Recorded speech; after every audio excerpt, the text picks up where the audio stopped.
Hey guys, it is Obscurist Tourist here, and well, this is day 75 since the pandemic lockdown. I don't know, I have completely lost count, but look at this. New mustache. And I don't know what this is, but they go together, I think. I grew an insane beard during my first 70 days, and I wasn't fully ready to give it completely up. So this is what I got. Anyway, today, as you can see behind me, there's the CN Tower. I am still in Toronto, and I'm going to show you one of my favorite things from when I was a kid, and which is now abandoned. It is Ontario Place. I don't know if you can see the sign behind me, but it's there. Anyway, so I'm going to show that to you. Let's go.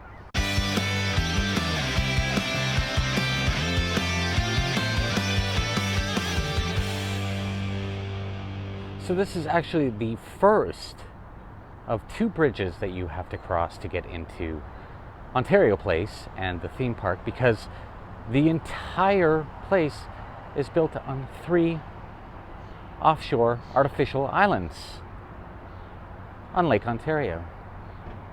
The first bridge actually overlooks Lakeshore Boulevard.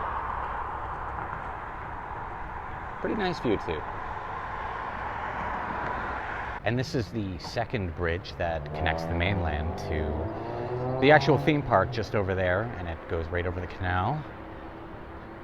And over here on the left, these are the original Ontario Pavilion exhibition pods, and they were originally conceived as an onshore exhibit, but the idea was discarded in favor of 5 large, architecturally unique 3-level pods in an aquatic setting somewhat similar in concept to Montreal's Expo 67 grounds, which were actually in the middle of the St. Lawrence River. And it's crazy to note that this, much like the theme park, is completely abandoned.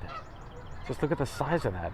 And it's been abandoned since 2012.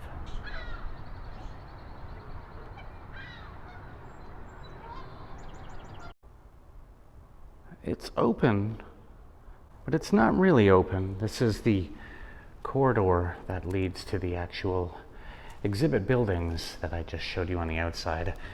And I got my trusty bike, so let's go for a ride. Let's check it out.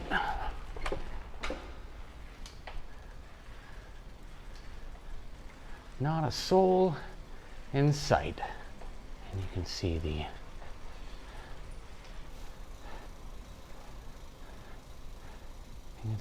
exhibit buildings coming up as we arrive. And over there, that's the theme park. We'll head there shortly. Before the pandemic and the lockdown, this is exactly what it looked like a year ago and the 8 years previous.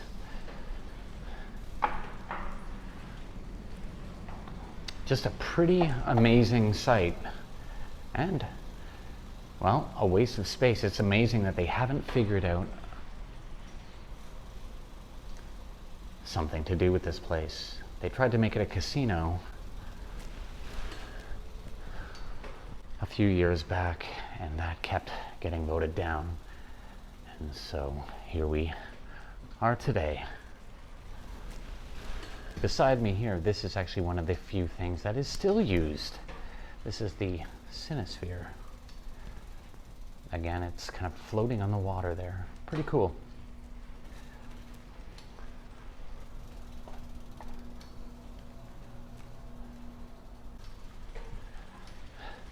Just riding my trusty bike.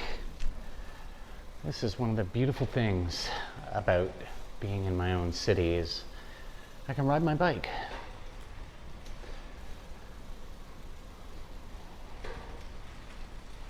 Get some exercise while exploring. This is actually the back side of the Wilderness Adventure Ride, which was one of my favorite rides when I was a kid, and one of the original log flume rides built in the 70s. to be no more. Now it's just sitting there, decaying, sadly. This log flume ride actually traverses a pretty large swath of the West Island here. And right here, it still has one of the original cave walkways that goes underneath the ride. Let's just check it out.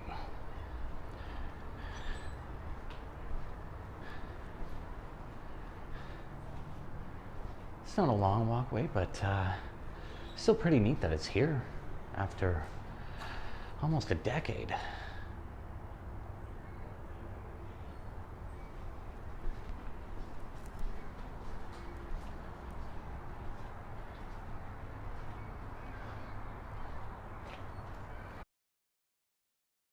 And right there, that is the climax of the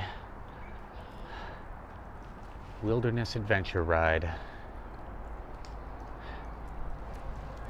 And we had a pretty significant rainfall last night, so one of the drainage sloughs on the side of this is draining right now. Recalling a better time. And here it is. You would have dropped right down into a cold bath, but now it's just warm dirt. Anyway, this was either the entrance or the exit, I'm not sure, but there is the old, would have dropped you right into the water and you would have been sent on your way. See, right in the center of the shot here, that is another log flume ride, and I can't remember if that is the same one, because that would mean there are 3 separate entrances or exits, and that doesn't really make sense. But I don't remember there being 2 log flume rides here. So we'll try to get down there and get some answers.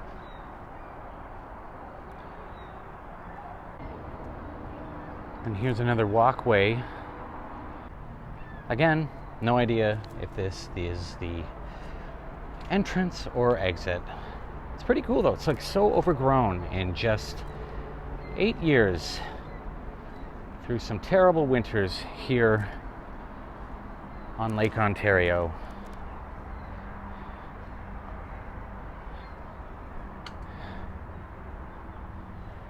And it says staff only, but I don't know if that rule applies right now since there are no staff. So we're gonna go up and check this out.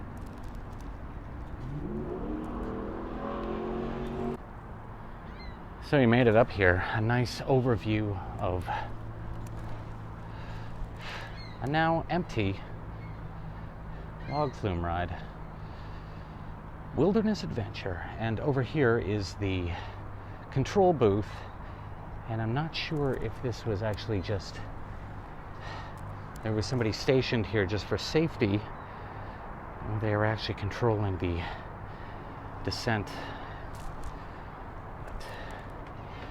Some of the old controls right here.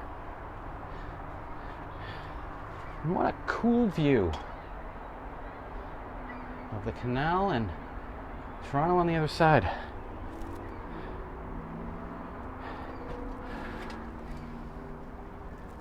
I guess this was just, you could have stopped the ride if there was a problem. Can't see there would be another function for this guy being here. Looks like that fake rock, much like this theme park, has seen better days. Remember my arms being raised many a time coming down this thing, and it doesn't look so big now that I'm a full-grown human being. More walkway, and Gotta watch your step, or you'll fall through and into the unknown, the abyss.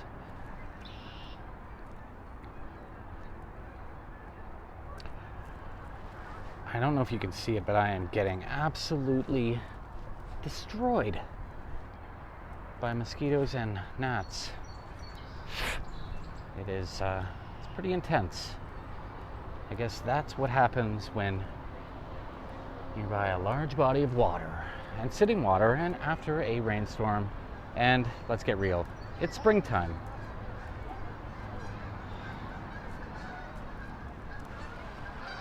Look at that. Got some Canada geese. How Canadian is that? They've come home to roost. This might look like real rock, but guess what? It's not. It's hollow. And there's a little control box I was just in above. You could even have looked down on the people waiting to get into the ride back in the day. And here's another really cool view of the upper log flume ride and the city. As I said, this ride was pretty massive. Big bang for its buck. You'd spend a good 15 minutes on this thing back in the day. You'd be lucky if you got 2 minutes on a ride today. I just noticed this when I was walking underneath this bridge, and it looks like somebody has actually gone and knitted some barnacles or some fake mushrooms. Very strange that somebody would put their time and effort into this, but I guess what else do people have to do right now? And oh my, that looks a little phallic. Huh. We're just on a bridge separating the two islands, and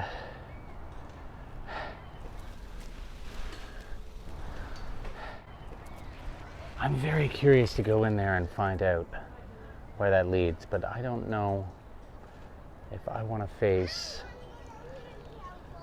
the mosquito onslaught that awaits me down there. So, well, the curiosity got the better of me, and I thought I would make the trip down here and walk this old route that was once. Now, I'm going to say that it was part of the Wilderness Adventure Ride, and now that I see these little metal bars, I am guaranteeing that this was a part of the Wilderness Adventure Ride. And much like I previously